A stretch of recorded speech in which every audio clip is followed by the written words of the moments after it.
Welcome to Deep Dive. This is where we take something interesting, maybe something you sent us, and really dig into it. Yeah, we try to pull out the key stuff, the insights, like getting the inside scoop, but, easy to follow. Exactly. And today, we've got something a little different. It's a fable. That's right. It's called Signs Beneath the Surface, a fable of leadership in a time of disruption. Okay, so a fable, it's like a story with a point, often with animals, right? To teach us something. Pretty much. This one's set on a savanna. Think classic Africa scene, big old baobab tree right in the middle, super important to everyone. And there's a leader.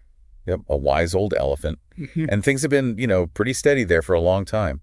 Stable. The title suggests that's changing, signs beneath the surface. So there's some unease creeping in. Exactly. Subtle stuff at first. And that's what we're going to explore, what happens, and maybe more importantly, what this little story tells us about leading and sticking together when things get shaken up. Got it. So helping you, our listener, understand the story and its message about handling change should be interesting. Definitely. We'll make it super clear. Okay, so how does the disruption start? What's the first, weird thing that happens? Well, these small kind of dome-shaped hills start popping up on the flat savanna. Just appear. Huh. Hills. And how do the animals react? Is everyone worried? Not exactly. That's one of the interesting bits. The younger animals, the little gazelles, the monkeys, they think it's great. New things to jump on, playgrounds. Ah, okay. So blissful ignorance, maybe? They don't see a potential problem? Right. It often works that way, doesn't it? Less experience means maybe you don't sense the deeper shift. But the fable says the older animals, the wise tortoise, the observant owl, they feel it, a sort of prickle of unease. They know change isn't always just fun. Makes sense. They've seen more seasons, maybe. So that's the external sign. What about the leader, the elephant? This is key. He has this really troubling dream. Oh, tell me about it. He dreams those little hills start to swell up, like getting much bigger. Then, wham, a deep tremor, the ground shakes. Wow, okay. An earthquake dream. Yeah, but there's more. The dream shifts, and he sees their watering holes. Vital spots where everyone gathers, and they're all murky, fouled, undrinkable. That sounds bad. How does he take this? Does he just dismiss it as a weird dream? No, not at all. He's wise, remember. He thinks about it, really tries to decode it. So what does he think it means? The hills, the shaking, the water? Well, he interprets the swelling mounds as pressure building up, hidden problems getting bigger, the earthquake. That feels like a fundamental shakeup of their whole way of life is coming. And the dirty watering holes? That's maybe the most worrying symbol. He sees it as their support systems, their community bonds failing, the places they rely on each other not working anymore. So the dream isn't just a personal warning for him. Exactly. He realizes it's bigger. It reflects what might be happening or starting to happen in the community. Maybe fears growing quietly, maybe that sense of connection and helping each other is weakening because everyone's getting anxious. That's a heavy realization for a leader. What does he do? Does he, sound the alarm? Panic? It's a real test, right? But no, he doesn't panic. He doesn't issue commands or, crucially, offer false reassurances, pretending it's all fine. Okay, so what's his approach? He gathers the community, calls everyone together under that ancient baobab tree. Ah, the central spot. Symbolic. Very. It represents their history, their shared ground. And the fable notes his tone. He speaks calmly, but with gravity. He doesn't hide the uncertainty, but he doesn't fuel panic either. And what's his message? What does he tell them? It's actually quite profound. He doesn't focus on the scary stuff directly.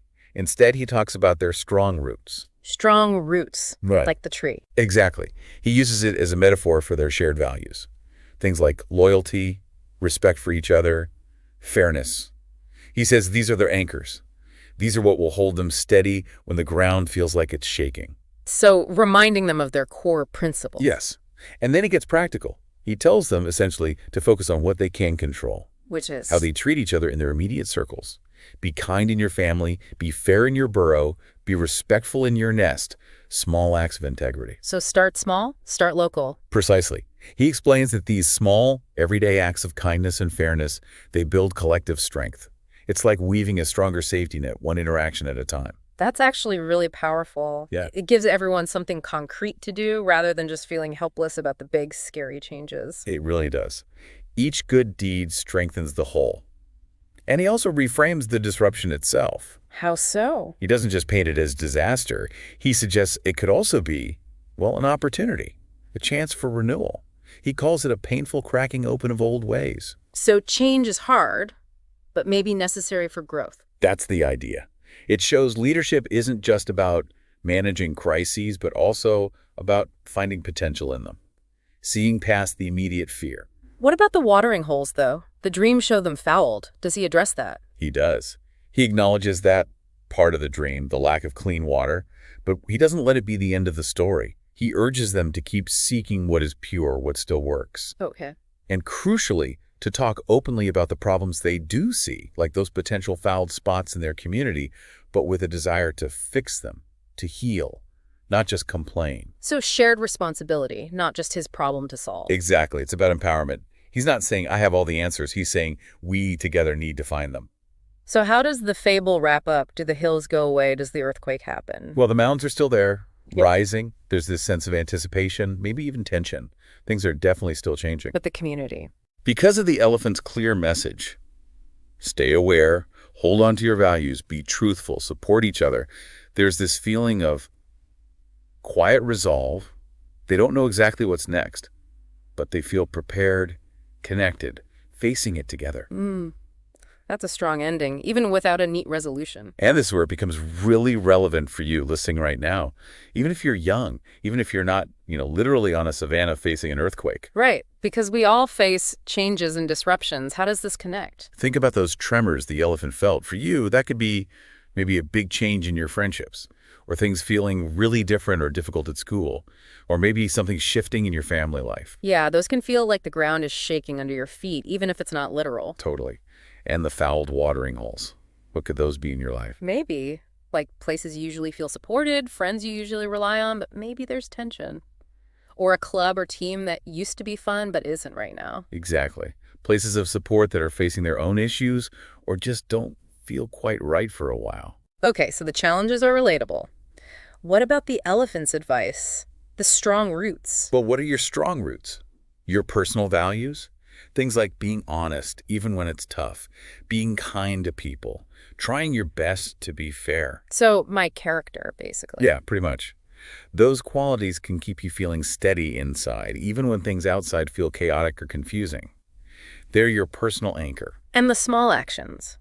Being kind in your family, fair in your burrow. Think about that in your world. Being a good friend when someone's having a hard time. Helping out at home without being asked 5 times.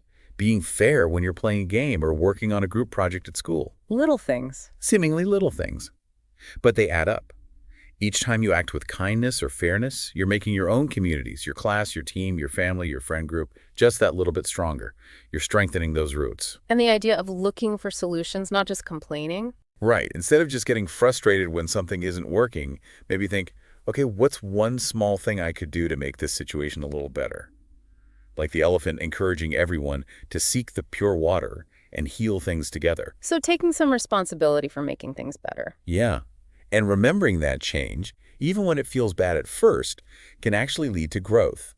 It can teach you things, make you stronger, like the fable suggests with the cracking open of old ways.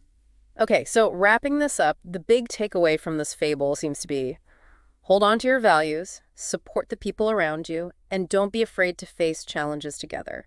That's how you navigate disruption. Beautifully put. The elephant showed that leadership isn't about having all the power, but about reminding everyone of their shared strength and purpose. Which leaves us with a question for you, the listener, to maybe think about later. Yeah. What are the little signs beneath the surface in your life right now?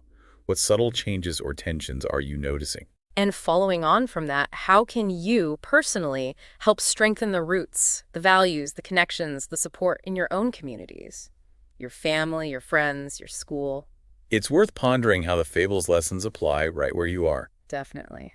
Well, thanks for joining us on this deep dive into signs beneath the surface. Hope it gave you some food for thought. Yeah, hope it was useful. And remember, if you have an article, a story, anything you're curious about and want us to unpack, Send it our way. We're always looking for the next topic for a deep dive. Thanks for listening.